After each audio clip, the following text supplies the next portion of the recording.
Estamos de volta com Cidadania, um programa sobre o cidadão e seus direitos. E antes de continuarmos o nosso debate sobre Previdência Social com o diretor da agência do INSS na nossa cidade, Osimar Alves, nós vamos mandar um alô aqui para o nosso telespectador que está sempre nos acompanhando, é o Necas, de Triunfo Potiguar. E ele pediu que nós dessemos uma informação e nós vamos repassá-la agora a você, telespectador. Ele nos informou que o Ministério Público denunciou o prefeito daquela cidade. Então, Necas, para você que está sempre nos acompanhando, o recado está dado, a informação está passada e continue nos assistindo, nos prestigiando, mandando seu comentário e sua sugestão. E vamos continuar aqui, nós temos perguntas dos nossos telespectadores já e Sheila vai fazer ao nosso convidado de hoje. Aproveitando aqui, a participação do nosso telespectador Leonardo, lá do bairro Nova Betânia, ele pergunta aqui, Osimar, na verdade ele pede para falar um pouco sobre o limite de aposentadoria, os reajustes, o fator previdenciário, essas mudanças que ocorreram recentemente. Leonardo, sua pergunta é muito boa, é uma pergunta onde a população tem dúvida. O fator previdenciário, ele incide sobre a aposentadoria como um redutor para que estimule as pessoas a continuar na atividade, a continuar na ativa, a continuar trabalhando. E estas pessoas, quando se aposentam, por mais nova, elas sofrem uma redução na sua aposentadoria.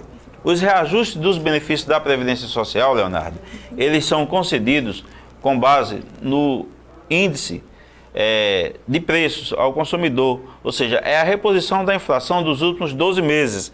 Nós temos uma grande dúvida e sempre pergunta frequente dos aposentados e das pessoas, porque por causa dessa diferença, o que é que acontece que as aposentadorias não sobem igual ao salário mínimo? O salário mínimo, além da reposição da inflação dos últimos 12 meses, Leonardo, o salário mínimo ainda tem um ganho real, ou seja, ele tem mais um percentual. Por isso que o reajuste do salário mínimo é diferenciado do reajuste da Previdência Social.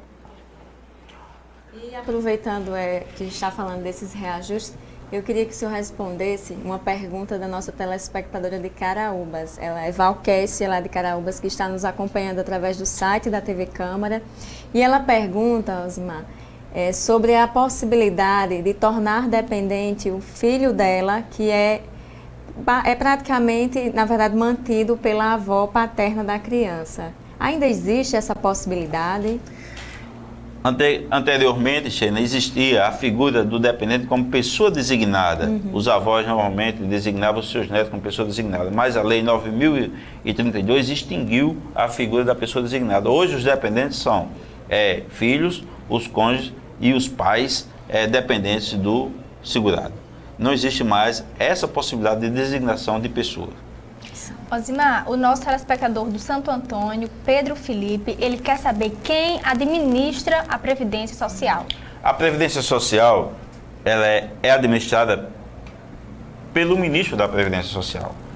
Ela faz parte do Ministério e é o ministro que administra. A Previdência Social ela é formada pelo INSS, que toma de conta, que cuida dos benefícios, pensões e aposentadorias e a política da Seguridade Social para os cidadãos, onde o INSS tem uma presidenta, que tem o seu corpo de diretores, e no Brasil nós temos 102 gerências executivas, que são responsáveis para gerenciar o atendimento às populações. Então, essa é a administração da Previdência Social. E, claro, em cada agência da Previdência Social, nós temos um gerente daquela unidade que é responsável pelo bom atendimento e um atendimento de qualidade à população, pois o atendimento qualitativo é uma regra básica da Previdência Social. Bom, nós temos também uma dúvida da nossa telespectadora Maria de Lourdes, que está nos assistindo no Santa Delmira. Obrigada pela sua pergunta, dona Maria de Lourdes. E ela quer saber o seguinte: todos os trabalhadores estão sujeitos às mesmas regras no sistema da Previdência Social? Sim, todos os trabalhadores estão sujeitos às mesmas regras. As regras elas são comuns a todos os trabalhadores. Regras de contribuição, regras de idade, tanto para benefício de auxílio-doença, para benefício de aposentadoria, seja de pensão ou salário de maternidade. Então, todos os trabalhadores as mesmas regras da Previdência Social, dona Maria de Lourdes.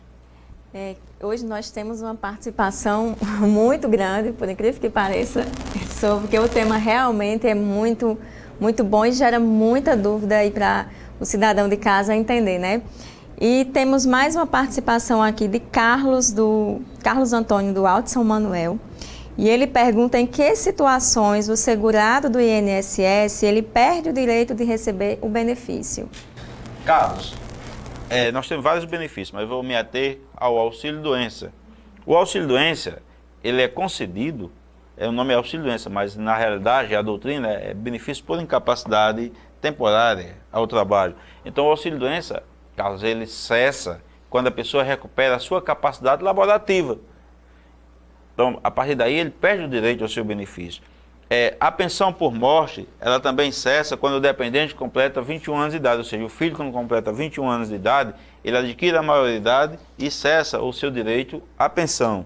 A aposentadoria por invalidez também cessa quando o segurado recupera a sua capacidade laborativa. E para o idoso acima de 70 anos, que ele nunca contribuiu, e aí, como é que fica esse idoso? A pessoa que nunca contribuiu, essa é uma pergunta boa. Você que nunca contribuiu para a Previdência Social, você só vai ter um direito de se aposentar pelo INSS, não é nem pelo INSS, é pelo BPC-LUAS, ou seja, o benefício de prestação continuada da Lei Orgânica da Assistência Social, que é devido esse benefício às pessoas que são portadoras de deficiência ou ao idoso que não tem condições de sustentar-se ou que não possui pessoas da família que tenham condição de mantê-lo. Então, ao completar 65 anos de idade, essa pessoa faz jus a um benefício do idoso, ou seja, ao amparo social. Bom, e o Roberto, o internauta, está nos assistindo pelo site da TV Branca, e ele tem uma dúvida. Ele quer saber quando os servidores das prefeituras recebem pelo INSS. Em que situação? Na introdução, Roberto, do programa, a Sheina fez uma colocação que nós temos diversos regimes de previdência social. A gente está falando do RGPS, que é o Regime Geral de Previdência Social, mas também nós temos o RPPS, que é o regime próprio dos servidores públicos. Quando a prefeitura não possui regime próprio de previdência, os seus empregados, eles estão acobertados pelo regime geral de previdência social. Então, eles recebem pelo INSS. E, nesses casos, qualquer empresa que não possua regime próprio de previdência, todos os trabalhadores são segurados obrigatórios da Previdência Social. E temos aqui uma pergunta de Suzana, do Costa e Silva. Muito obrigada pela sua participação, Silvana. Ela pergunta o seguinte: o trabalhador aposentado que volta a trabalhar, ele aumenta a aposentadoria? Não. O trabalhador aposentado que volta a trabalhar, ele continua recebendo a sua aposentadoria e continua contribuindo sobre o salário que ele está recebendo da ativa, mas ele passa a ter apenas um único direito sobre Previdência Social naquele novo emprego, que é o direito à reabilitação profissional se acontecer algum acidente ou alguma situação com ele. Então, o único benefício que ele passa a ter direito no novo emprego é de reabilitação profissional. Nós temos também outra pergunta do Cláudio Pereira, também do Costa e Silva. Ele pergunta o seguinte: é possível um trabalhador se aposentar 2 vezes, Josimar? Não. As aposentadorias, elas são inacumuláveis. Nós não podemos ter nenhum benefício da Previdência Social acumulado com outro benefício da Previdência Social. Então, ele se aposenta uma vez. Agora, é interessante. Tem uma situação em que ele pode juntar as 2 rendas dos benefícios. É o caso da pessoa que tem um auxílio-acidente. O auxílio-acidente é uma indenização que a Previdência Social ela paga ao segurado que perdeu parte da sua capacidade laborativa. Então, a gente indeniza como auxílio-acidente. E ele continua trabalhando. No momento em que ele vier se aposentar, por aquele emprego que ele está, nós vamos juntar o benefício que ele recebe do auxílio-acidente com a nova renda que ele tem do salário. Então, nós vamos juntar os 2 salários para que ele tenha direito a uma renda melhor. Quando o patrão ele não recolhe o INSS do trabalhador, ele desconta, às vezes ele desconta, mas ele não repassa para o INSS. O trabalhador ele é prejudicado Chama-se crime de apropriação indébita. Nós vemos aí, aproveitar o parênteses, o que acontece demais, é impressionante nos municípios. Os municípios, eles descontam na folha e não repassam para o INSS. É impressionante essa prática dos municípios. Mas o INSS vai lá e eles pagam sempre. Vou dizer como é que acontece. Nós sempre, os recolhimentos da Previdência Social, as contribuições, hoje ela está sobre a Receita Federal.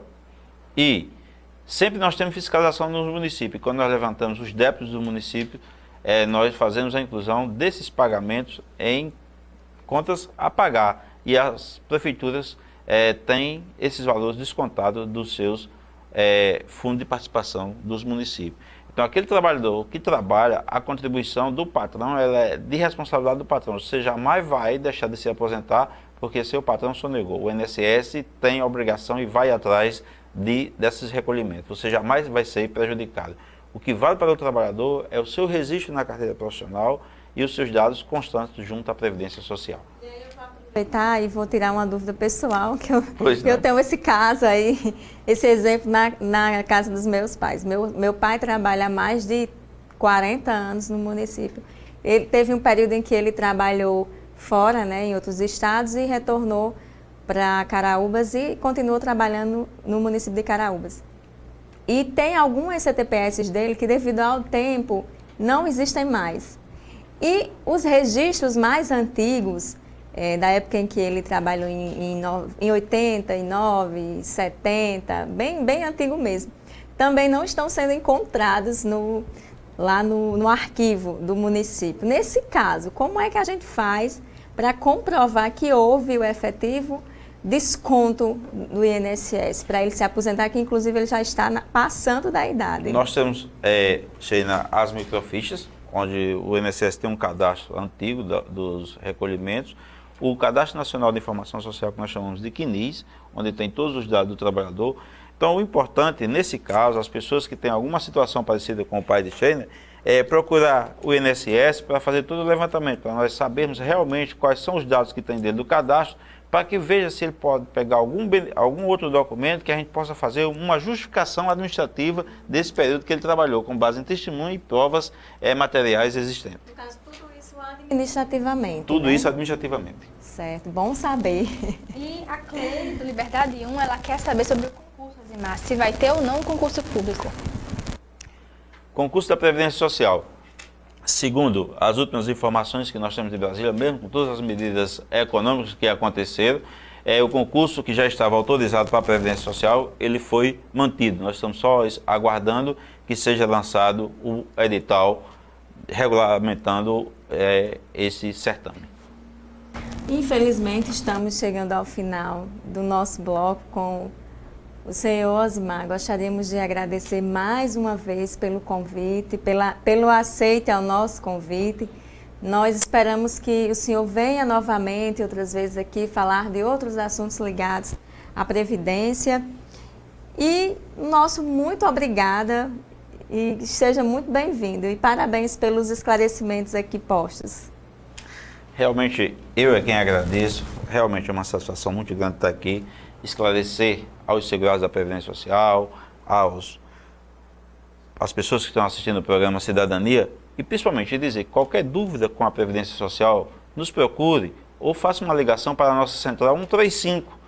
Nessa Central 135 você pode reclamar, pode fazer sugestões e também pode fazer o agendamento dos seus atendimentos perante a Previdência Social. Agradecemos de coração o convite e sempre que for possível a gente vai estar aqui presente. Obrigada. Obrigada, Asimar. Nós vamos agora a um breve intervalo e voltamos já com Cidadania, um programa sobre o cidadão e seus direitos.